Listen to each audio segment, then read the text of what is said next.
है देश वीरों के जयगान से। आओ मिलकर कसम ये एक खाएं, आओ मिलकर कसम ये एक खाएं, अपने इस भारत के भविष्य को उन्नत व ऊंचाइयों तक ले जाएं। नमस्कार आदरणीय प्रधानाचार्य जी, समस्त शिक्षकगण एवं मेरे प्रिय सहपाठियों, आप सभी को मालूम है कि आज हम 26 जनवरी का उत्सव अपने इस विद्यालय प्रांगण में मनाने जा रहे हैं और ये जो गरिमापूर्ण जीवन आज हम जी रहे हैं वह उन देशभक्तों का बलिदान है जिन्होंने अपनी जान को हमारी इस भारत की पावन भूमि में समर्पित कर दिया। ज्यादा ना बोलते हुए मैं अब शुभम को आमंत्रित करना चाहूंगा। धन्यवाद। मैं उस देश का नागरिक हूँ जिसके होठों पे गंगा और हाथों पे तिरंगा है। मैं उस देश का नागरिक हूँ जिसके होठों पे गंगा और हाथों पे तिरंगा है। वो देश जो कभी सत्यम शिवम सुंदरम वंदे मातरम, तो कभी पंजाब सिंध गुजरात मराठा द्राविड़ उत्कल बंगा है। मैं उस देश का नागरिक हूँ जो हर ठुकराए हुए की शरण स्थली बन जाता है। मैं उस देश का नागरिक हूँ जो 7 समुंदर पार परदेशियों को भी ब्रदर एंड सिस्टर कहकर पुकारता है। यही प्रेम की पूज्य भूमि भारतवर्ष कहलाता है, भारतवर्ष कहलाता है। तो सर्वप्रथम उपस्थित आदरणीय प्रधानाचार्य महोदय, अध्यापकगण एवं मेरे सभी मित्रों को मैं शुभम झा नमस्कार करता हूँ। आज हम यहाँ पर रिपब्लिक डे अर्थात गणतंत्र दिवस की पूर्व संध्या पर एकत्र हुए हैं और भारत का गणतंत्र दिवस मना रहे हैं। गण प्लस तंत्र, गण यानी लोक, तंत्र यानी शासन, लोगों का शासन अर्थात लोकतंत्र। भारत पूरे विश्व में कहता है कि भारत पूरे विश्व का सबसे बड़ा लोकतंत्र है। इस लोकतंत्र का सार क्या है? इस लोकतंत्र का सार है संविधान। संविधान वही संविधान जो आज से 76 वर्ष पूर्व लागू हुआ था। आज भारत सशक्त और अडिग खड़ा है। किसके कारण? उस संविधान के कारण और इस तिरंगे की शान से। यह तिरंगा उसकी समृद्धि, उसकी शांति और अनेक सांस्कृतिक विविधताओं को दर्शाता है। मैं इस तिरंगे के ऊपर कुछ शब्द कहना चाहता हूँ। लोकतंत्र के शिखर का जो श्रृंगार है, लोकतंत्र के शिखर का जो श्रृंगार है, जिन 3 रंगों से वतन में बहार है, हिंदू हो, मुसलमान हो, सिख हो कि ईसाई, हिंदू हो, मुसलमान हो, सिख हो कि ईसाई, हर हिंदवासी के तिरंगे से प्यार है, तिरंगे से प्यार है। तो इसी के साथ मैं इस कार्यक्रम की शुरुआत करते हुए अर्नब गौतम को मंच पर आमंत्रित करना चाहूंगा। तो एक बार जोरदार तालियों से अर्नब का स्वागत किया जाए। आदरणीय प्रधानाचार्य जी तथा शिक्षकगण एवं मेरे प्रिय मित्रों, आप सभी को मेरी तरफ से गणतंत्र दिवस की हार्दिक शुभकामनाएं।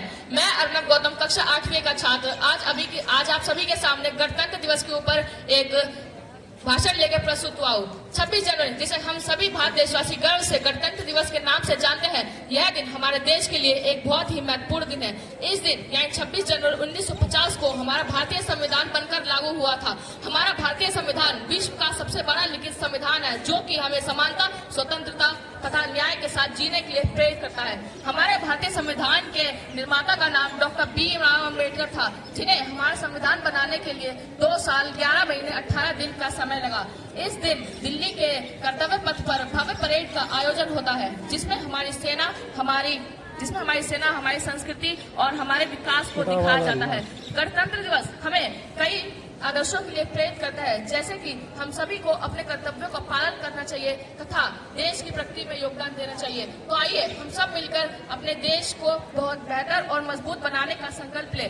मैं आप सभी से यह दावा तो नहीं कर सकता कि हमारा देश भारत विश्व का सबसे श्रेष्ठ देश है, किंतु मैं यह विश्वास आप सभी को जरूर दे सकता हूँ कि अगर हमारे भारत देश का हर नागरिक अपनी पूरी ईमानदारी और निष्ठा के साथ अपने कर्तव्यों का पालन करे तो हमारे देश को विश्व महाशक्ति बनने में देर नहीं लगेगी। अंत में मैं दो शब्दों के साथ अपनी वाणी को विराम देना चाहता हूँ कि इंसान अपने घर में हमारा हर घर तिरंगा हमारी पहचान है। हम भारत के हैं और भारत हमारा है। इसका हमें अभिमान है, इसका हमें अभिमान है। धन्यवाद। जय हिंद, जय भारत। मैं नेक्स्ट परफॉर्मेंस के लिए रोहन 9th A को आमंत्रित करना चाहूंगा मंच पे। धन्यवाद। जोरदार तालियों से स्वागत। आदरणीय प्रधानाचार्य जी, उपस्थित शिक्षकगण एवं मेरे प्रिय मित्रों, मैं रोहन कक्षा 9वीं का छात्र आपके सामने गणतंत्र दिवस पर कुछ विचार लेके प्रस्तुत हूँ।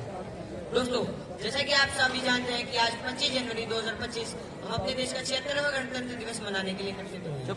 दोस्तों, आखिर गणतंत्र होता क्या है? एक ऐसा तंत्र जो लोगों के द्वारा चलाया जाता है। आज से ठीक 75 वर्ष पूर्व 26 जनवरी 1950 को हमारा भारतीय संविधान भारत देश पर लागू हुआ था। हालांकि यह संविधान 26 नवंबर 1949 को ही बनकर तैयार हो गया था, परंतु नेशनल लाहौर कांग्रेस अधिवेश एवं इनके अध्यक्ष माननीय पंडित जवाहरलाल नेहरू जी के भाषण के में भी पूर्ण स्वराज की मांग की थी। इस तिथि को यादगार बनाने के लिए यह तिथि चुनी गई। दोस्तों, हमारा भारतीय संविधान दूसरे देशों के संविधान से कुछ अलग है। हमारा भारतीय संविधान विश्व का सबसे लंबा लिखित संविधान है। हमारे संविधान के अंदर 448 अनुच्छेद हैं, 299 लोगों का योगदान है। यह 299 लोग भारत के अलग अलग भूमिखंड से हैं, अलग अलग धर्म से, अलग अलग जातियों से आए हैं। दोस्तों, आज के दिन हमें गर्व करना चाहिए कि हम ऐसे तंत्र में पैदा हुए हैं जहाँ हर व्यक्ति को समानता मिलती है, हर आदमी अपने मनचाहा काम कर सकता है। धन्यवाद। हमारा भारत तो संस्कृति से भरा पड़ा है, विविधताओं से भरा, जिसमें अनेक भाषाएं हैं। अभी आपने हिंदी की झलक देखी, हमारे दोनों भाइयों ने विस्तार पूर्वक संविधान के बारे में बताया, भारतीय गणतंत्र के बारे में बताया। अब इन्हीं बातों को हम अंग्रेजी में जानते हैं, तो मैं असलम को आमंत्रित करता हूँ, एक बार जोरदार तालियां हो जाए। First of all, a very happy Republic Day to honorable principal sir, teachers and my dear friends. I am Aslam from 8th class here to say a few words about our Republic Day. Today we are gathered here on the eve of our 76th Republic Day, a day of a great pride for every Indian. On 26 January 1950, our country became a democratic and republic nation by adopting its new constitution. This marked the beginning of a new era where everyone, no matter their caste, religion or background, was given equal rights and opportunities. Our constitution was written by the Constituent Assembly under the leadership of Dr. B.R. Ambedkar between 9 December 1946 to 26 November 1949, which ensures justice, equality, freedom and liberty for all citizens. The importance of Constitution can be understood by a wonderful quote of Dr. B.R. Ambedkar that Constitution is not a mere lawyer's document. It is a vehicle of life and its spirit is always the spirit of age. After all, Republic Day is also an occasion to honor the sacrifices and efforts of great freedom fighters and leaders like Mahatma Gandhi, Subhash Chandra Bose and Bhagat Singh, etc. But our duty doesn't end by just celebrating the Republic Day. As students, we play a crucial role in shaping the future of our nation. So it is our responsibility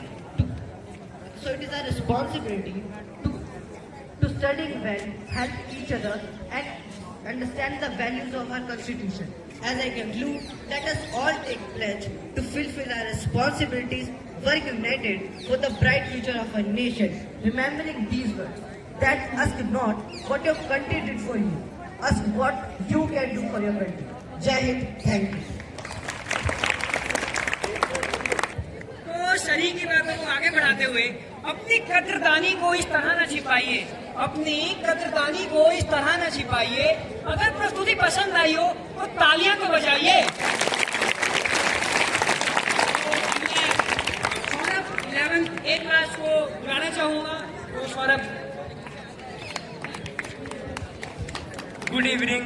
My name is Saurabh and I am a student of class 11th A. Beloved guests, respected principal sir and all the teachers and my dear friends. Today we gather to celebrate Republic Day, a momentous occasion that marks the adoption of our Constitution on January 26, 1950.